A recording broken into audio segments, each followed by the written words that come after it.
Vamos a empezar. El día de hoy no solo tenemos el intercambio del amigo secreto, que yo sé que para muchos es, Néstor, es la Navidad, okay.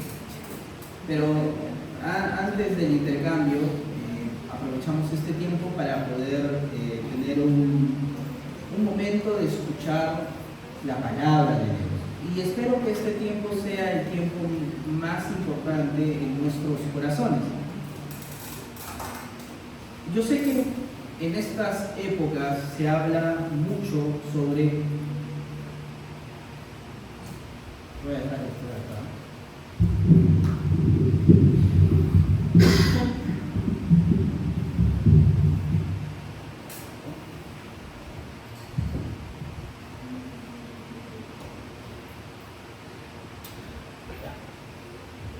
Hasta solucionar. Bien, entonces decía, en estas épocas se habla mucho sobre la Navidad, sobre el nacimiento de Jesús, al menos en las iglesias se hacen prédicas de manera constante sobre lo que significó el nacimiento. Hay otras personas que no hablan tanto del nacimiento, sino el propósito del nacimiento, y así tantas historias de Navidad relacionadas justamente a Jesús, relacionadas a su propósito, relacionadas a la encarnación, algunas más teológicas que otras más pastorales, otras más reflexivas, etc. Y es el tiempo. Diciembre es la excusa perfecta, por así decirlo, para poder hacernos recordar una y otra vez el nacimiento del Salvador. Y al igual que en Semana Santa, que se utiliza mucho para poder hablar sobre los capítulos de los evangelios relacionados al sacrificio de Jesús, a su muerte expiatoria o a su resurrección, más o menos lo mismo sucede en la mayoría de las iglesias relacionados justamente al tema del nacimiento de Jesús. Tal es así que en algunas denominaciones, por ejemplo, ellos tienen un calendario, que es el calendario litúrgico. Litúrgico porque es de liturgia, es decir, de lo que va a marcar la adoración, la alabanza, del servicio, del culto dentro de la iglesia, y calendario porque es un calendario. De enero a diciembre ya tienen marcadito las pautas y las fechas. Esto principalmente para nuestros hermanos anglicanos, nuestros hermanos luteranos, ellos tienen su calendario litúrgico. Y también por eso ellos han, por ejemplo, 40 días antes de la Semana Santa, ellos tienen otra fecha especial, que es justamente la fecha de cenizas, el miércoles de cenizas, ¿no? Se hace una cruz aquí con ceniza, justamente hablando sobre los 40 últimos días de Jesús. Tienen una estructura, tienen un orden. Para la mayoría de las iglesias bautistas, en nuestro caso, no tenemos un calendario litúrgico, pero en la práctica como que sí existe el calendario litúrgico, al menos en algunas cosas. Vuelvo a decirlo, ¿no? Para el tema de la Navidad se predica sobre el nacimiento de Jesús, y cuando vienen las fechas de Semana Santa se habla sobre justamente el sacrificio de nuestro Señor Jesús narrado a través de los evangelios. Esto es algo natural, es algo que la iglesia usualmente ha hecho.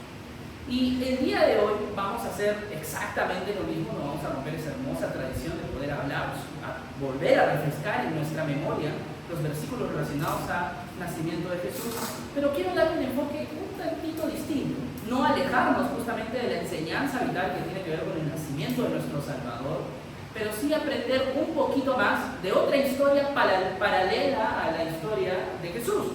Por esa razón, se llama una historia de Navidad. Vamos a Mateo, capítulo 1, versículo del 18 en adelante.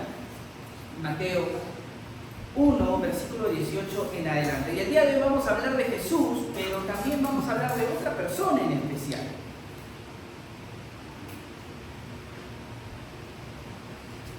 Y lo vamos a hacer como en la reunión de oración, como para que se animen a venir a la reunión de oración. Vamos a empezar por Ángela, y luego vamos a pasar a Alexander, luego Natalie, luego Isa, luego Patti, luego Lisbeth, luego Danelli, luego Lian, luego César, luego Diego, después Samuel, después Adriana, después Diego Mendoza y así, ¿sale? Esa va a ser la secuencia, como si estuviéramos jugando Snake. Bien. Comienzo yo, 18 y los siguientes cada uno un versículo, no importa la versión que estés utilizando, pero con voz alta para seguir todos, ¿sale? El nacimiento de Jesucristo fue como sigue. Estando su madre María comprometida para casarse con José, antes de que se llevara a cabo el matrimonio, se halló que había concebido por obra del Espíritu Santo. José, su marido, como era justo y no quería infamarla, quiso dejarla secretamente. Pero mientras pensaba en esto, se le apareció en sueños un ángel del Señor, diciéndole: José, hijo de David, no temas recibir a María tu mujer, porque el niño que se ha engendrado en ella es del Espíritu Santo. Y dará a luz un hijo y llamará su nombre Jesús, porque él salvará a su pueblo de sus pecados. Todo esto aconteció para que se cumpliese lo dicho por el Señor por medio del profeta cuando dijo: He aquí una virgen concebirá y dará a luz un hijo, y llamará su nombre Emmanuel, que es traducido Dios con nosotros. Y despertando José del sueño, hizo como el ángel del Señor le había mandado, y recibió a su mujer. Pero no la conoció hasta que dio a luz a su hijo primogénito y le puso por nombre Jesús. Néstor, ya no leo, no. Ahora vamos a Lucas, los que siguen, por favor, acompáñenme, vamos a Lucas, capítulo 1, versículo 26. El que sigue, creo que sigue Lisbeth, ¿no? ¿No? Ah, no, Liam, por favor, ayuda. Lucas 1, versículo 26 en adelante.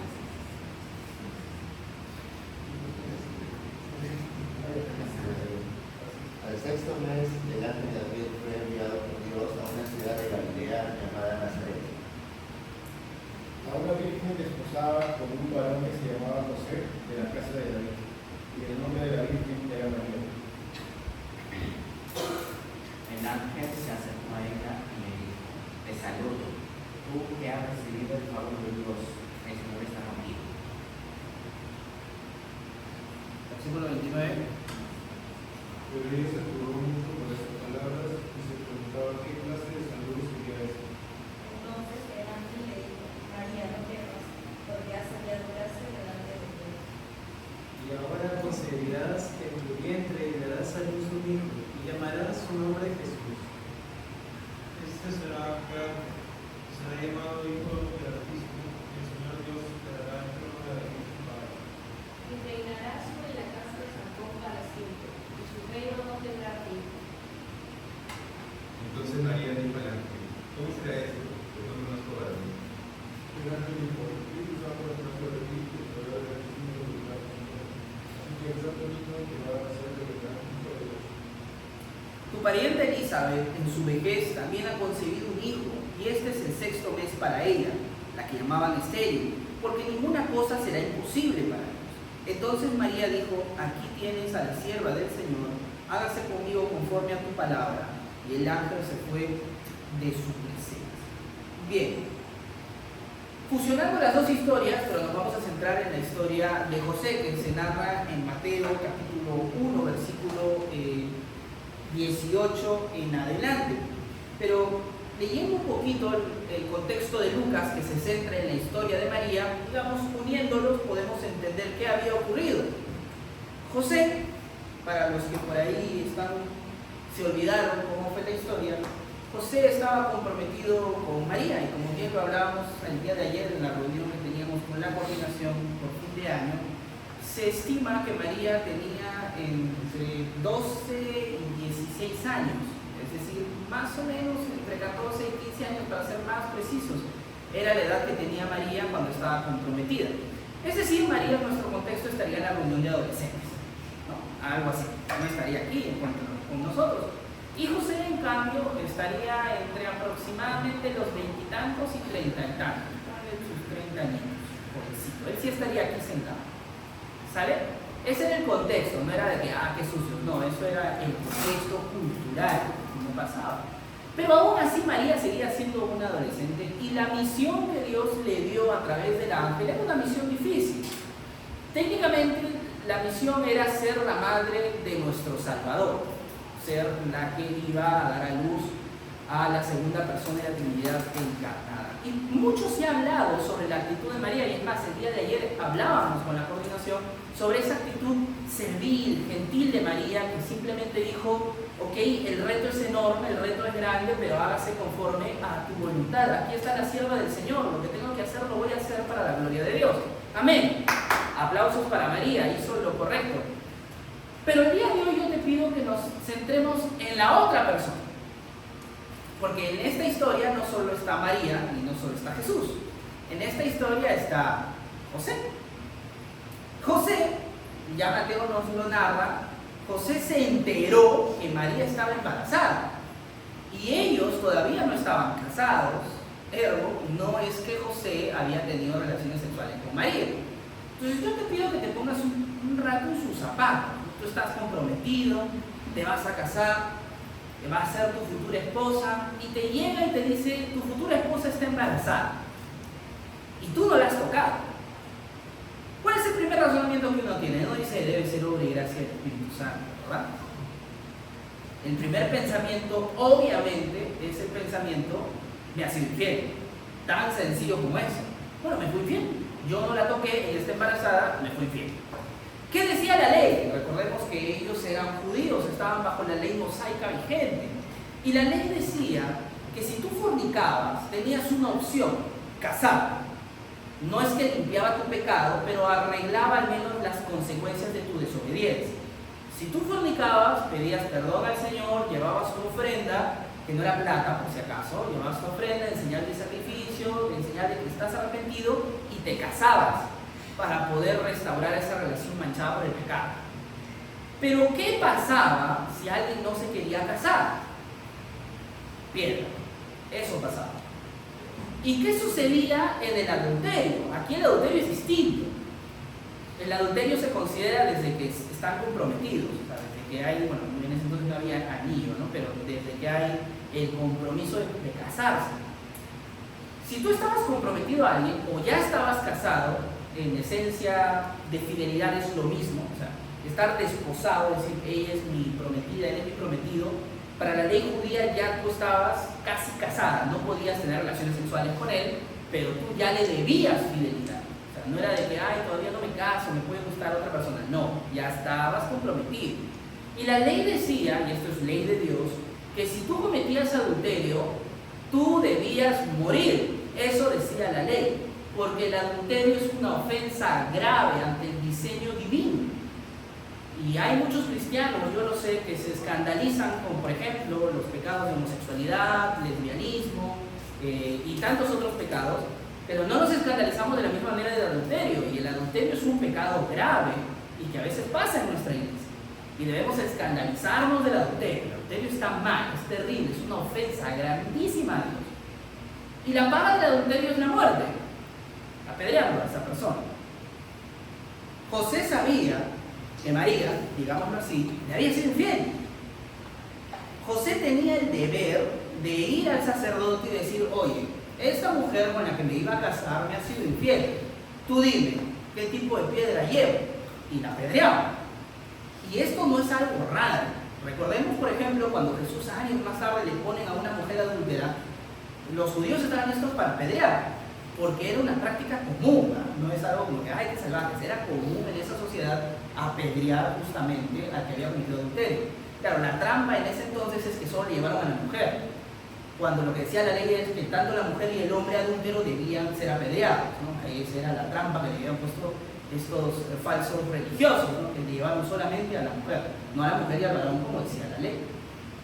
Pero bueno, entonces José, y eso es lo que me gusta de esta historia, José entiende que tiene dos opciones: reclamar su derecho de dignidad. ¿A quién de los que está aquí presentes nos gustaría ser como los reinitos que están en la parte de atrás? A nadie nos gustaría, ¿cierto?, que nos pongan esos adornos. José, con dignidad humana, diría, ¿sabes qué, sacerdote? La ley del Señor dice esto, o bíblico, como nos gusta hacer. La ley del Señor dice esto, y esta mujer ha sido infiel, toca piedra. Esa es la primera opción. Pero mira el adjetivo que utiliza el libro, que utiliza el evangelista Mateo para hablar de José, y por qué este adjetivo es importante para que él no tome esa decisión. José, su marido, todavía no era su marido, pero estaban desposados, por eso les dije que en formalidad técnicamente era su esposo, siendo hombre justo, no queriendo denunciarla, quiso abandonarla en secreto. Varón justo era José. José tenía otra opción. Si no la denuncio y me hago el ocaso, se abre otra opción. Primera opción, me hago responsable del bebito que nace ahí, no sé cómo nacerá porque no es mío, y finjo que soy su esposo aunque los tiempos no van a dar. ¿Y qué diremos? Como a veces decimos, no, nació 7 vecinos, ¿no? Ahí cuadramos, ¿no? Digo eso, dice José, criar un hijo que no es mío, no. Mira lo que hace José, toma una actitud de sacrificio mayor. José dice, la voy a abandonar. Y tú dirías, Néstor, ¿pero qué sacrificio es ese? ¡Qué cobarde! No. Y es que si José la abandonaba y desaparecía, ¿qué es lo que la gente, la sociedad iba a decir? Ah, José pillo, la embarazó y como no quería casarse con ella, se fugó. El hombre que hacía eso era digno de muerte. Entonces a María ya no le iban a castigar, sino que le iban a ver pobrecita, ese hombre la manipuló, ese hombre la utilizó, hombre malvado José, y encima huyó. E iban a perseguir a José y a María ya no le iban a hacer el escarmiento que supuestamente deberían hacer. Entonces es una actitud de sacrificio de acuerdo a su contexto. Hay que entender un poquito el contexto de por qué esta decisión es una decisión tan sacrificial por parte de José. Y aquí la pregunta es sencilla, porque la prédica del día de hoy se basa justamente en eso. ¿Qué harías tú? ¿Cuál sería tu actitud frente a una situación que vulnera un derecho tuyo? Que atenta contra tu dignidad, que atenta contra algo que tú dices que es tuyo. Y esto pasa en la vida. Muchas veces, y aquí yo comparto mucho lo que me pasa porque me gusta hablar con ejemplos, y no puedo hablar de ustedes, hablo principalmente de mis ejemplos, que no necesariamente son los mejores. Pero muchas veces yo, cuando mis padres me decían algo que no me gustaba, yo utilizaba la frase, no es justo. Ejemplo, mi padre, de formación estricta para el tema de los varones, las mujeres para mi padre, sus princesitas, mis 2 hermanas, sus princesas. Hija, necesitas ropa, te compro ropa. Necesitas zapatillas, tienes 25, pero necesitas 30, te compro las 30, no pasa nada, mi amor. Yo, 18 años, mi papá, tú necesitas chamba. Ese es tu regalo. Y llegaban momentos en que yo sentía que no había justicia. ¿Por qué? Porque tenía 19 años, quería ir al cine, por ejemplo, ¿no? Con mis amigos, y mis hermanas, yo tengo una que es mayor, me lleva por 3 años, tengo una menor, yo le llevo 4 años, y mis hermanas querían ir al cine, y mi papá les daba 50 soles, 60 soles, para la entrada, para la canchita y para tu taxi. Antes los taxis estaban más baratos, ¿no? Para todo. Y yo, que no tenía, porque yo trabajaba para pagar cosas, tenía que pagar mi universidad, desde el segundo año de la universidad yo me la tuve que pagar, tenía que pagar mi celular y tenía que apoyar en la casa, no sé, con un servicio. Entonces me quedaba 100 soles. Y a veces no tenía para ir al cine. Me decía, papá, pero dame. Pues no, hijo, para eso trabajas, tú necesitas ponerte puesto. Pero a mi hermana ayer le diste 100 soles, pues al menos, si quieres te presto 20. Ah, su madre. Y a veces era difícil. Y de verdad, yo no he pasado cosas terribles, chicos, pero a veces yo sentí esa sensación de injusticia al ver a mis hermanas con 30 zapatillas y desde los 18 años mi padre no me volvió a comprar una zapatilla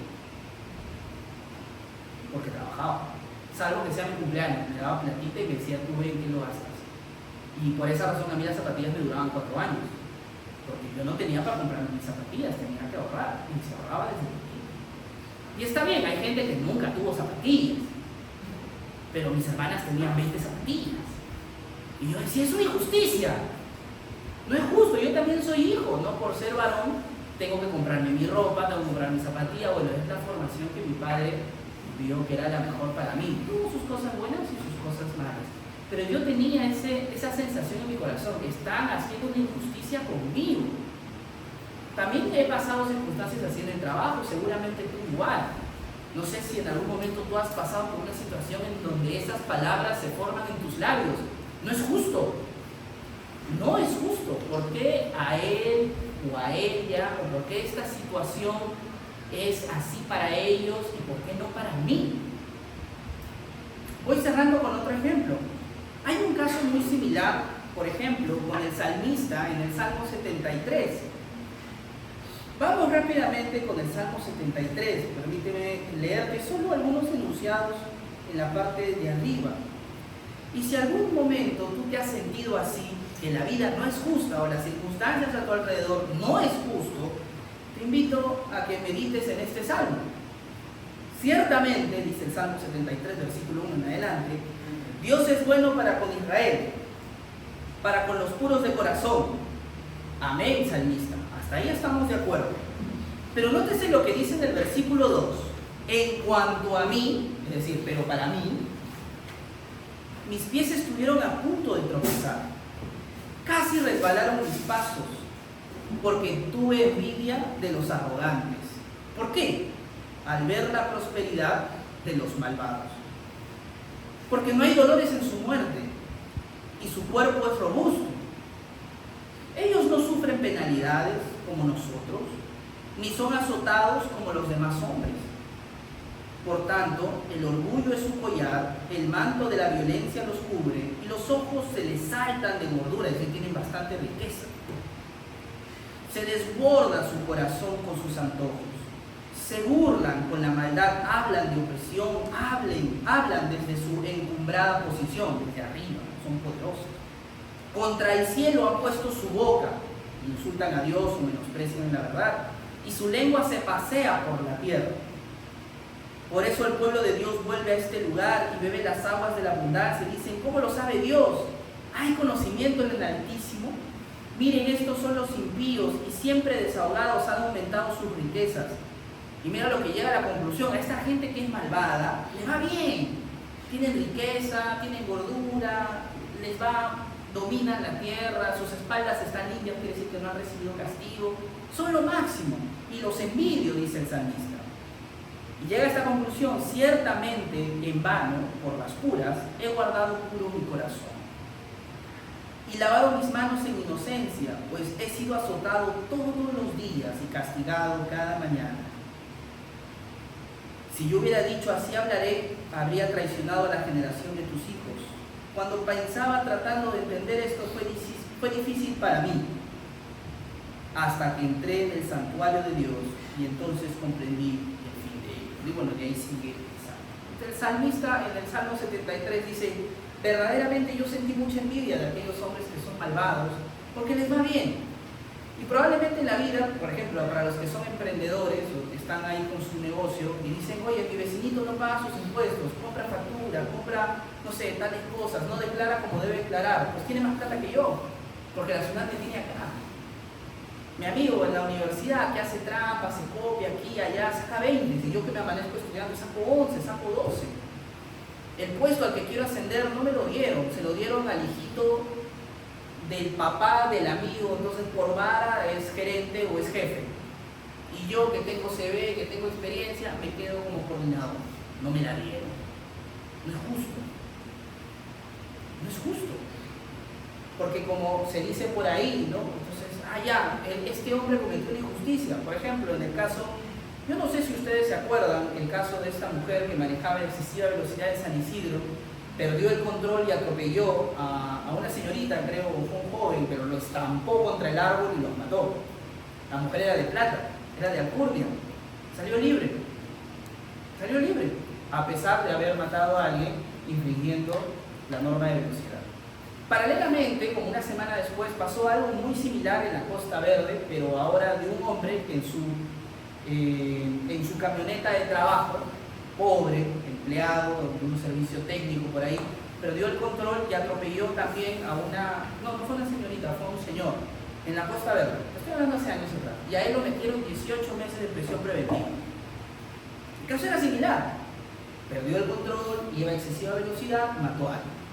Pero la primera mujer tiene plata, tiene para buenos abogados, sale libre. El otro hombre le pusieron abogado de oficio, que lo único que dice, ya firma nomás, y fue preso. ¿Es justo? No es justo. Y el salmista dice, esto no es justo. Entonces, por las puras me he guardado santo. Por las puras soy cristiano. Por las puras verdaderamente pago mis impuestos, trato de hacer el bien, tratar bien a las personas, vengo a la iglesia el domingo, mi ofrenda, mi diezmo, ayudo a mi prójimo. Por las puras. Si al malvado le va bien, tiene plata, sale libre de la cárcel. Pero luego él dice, hasta que entré a tu santuario. O sea, así pensaba hasta que me acerqué a ti y comprendí el fin de ellos. ¿Por qué te digo todo esto? Porque esa actitud puede ser la misma actitud de José. O sea, yo me guardé puro para María, yo he cumplido la ley, he tratado de ser un buen hombre, me he guardado por mis pasiones, por mis tentaciones, porque yo seguramente quería tener relaciones sexuales con mi novia, pero me guardé y ahora me sale embarazada. No es justo. ¿Por qué yo, que me he guardado puro, que he guardado la ley, que me he abstenido para poder casarme y después recién tener relaciones sexuales, y ahora esta mujer queda embarazada? No es justo. No lo es. Pero José no actúa así, no actúa pensando en lo que es justo para él, no actúa pensando en su derecho, actúa con misericordia. Porque él decide primero tener misericordia. Ya luego él se queda con María porque el ángel dice, José, ella no te ha sido infiel, ella ha sido por obra y gracia del Espíritu Santo, es que ha quedado embarazada, no quédate con ella. Ah, ya, entonces ahí como que la cosa se soluciona. Pero él ya había decidido actuar con misericordia antes de que el ángel lo visite y le explique la situación. Termino entonces. ¿Qué harías tú? Todos los días atravesamos situaciones de injusticias, de diferentes niveles, desde injusticia de que me cobraron un sol más, hasta injusticia donde te puedes estar jugando la cárcel o no. Desde injusticia por soles o trabajo, hasta injusticia por temas familiares. Siempre vamos a atravesar circunstancias de cierta frustración, de cierta opresión, no lo sé, siempre vamos a atravesar injusticias. ¿Cuál es tu actitud? ¿Actuarás con misericordia?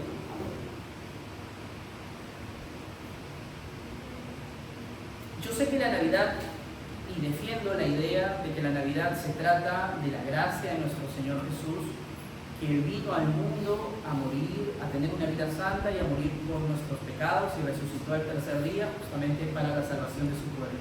Amén. Pero hay muchas historias alrededor de la historia de la Navidad que nos siguen enseñando ser como verdaderamente Dios quiere que seamos. Y en esta Navidad y en nuestra última reunión yo deseo de corazón que en estas semanas que quedan de año, que ya queda poco para el fin de año, puedas verdaderamente meditar en esto. Injusticias habrá siempre en la vida. ¿Cuál es tu actitud? ¿Cuál va a ser tu actitud? ¿Cuál va a ser mi actitud? ¿Estar con la piedra en la mano porque es justo?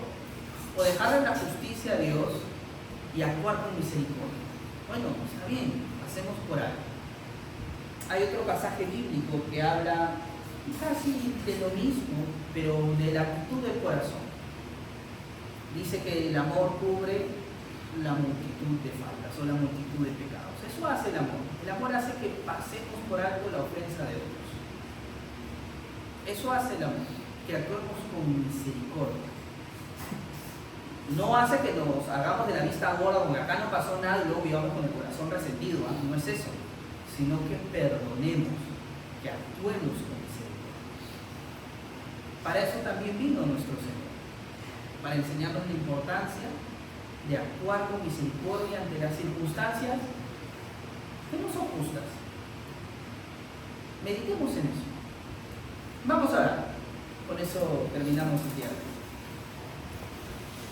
Bendito Padre Celestial, santificado sea tu nombre.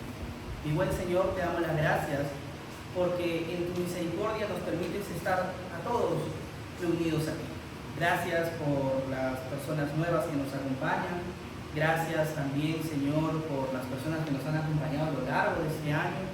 Gracias, Señor, por las personas que se han incorporado en la mitad del año. Gracias, Señor, porque ha sido tu gracia lo que ha permitido que estemos aquí reunidos. Te rogamos que nos des ese corazón misericordioso frente a las circunstancias difíciles, a las circunstancias de injusticia que vamos a atravesar. Es normal, pasaremos por estas cosas, pero queremos actuar en este caso como actuó José, Señor, misericordiosamente, no pensando en la justicia de la piedra, sino pensando en guardar al prójimo, en pasar por alto su falta. Que sea eso el latir de nuestro corazón, pues, Señor. Te lo pedimos. En los méritos de Jesús, nuestro Salvador. Amén. Amén, chicos. Bien. Le voy a pedir, por favor, a Lisbeth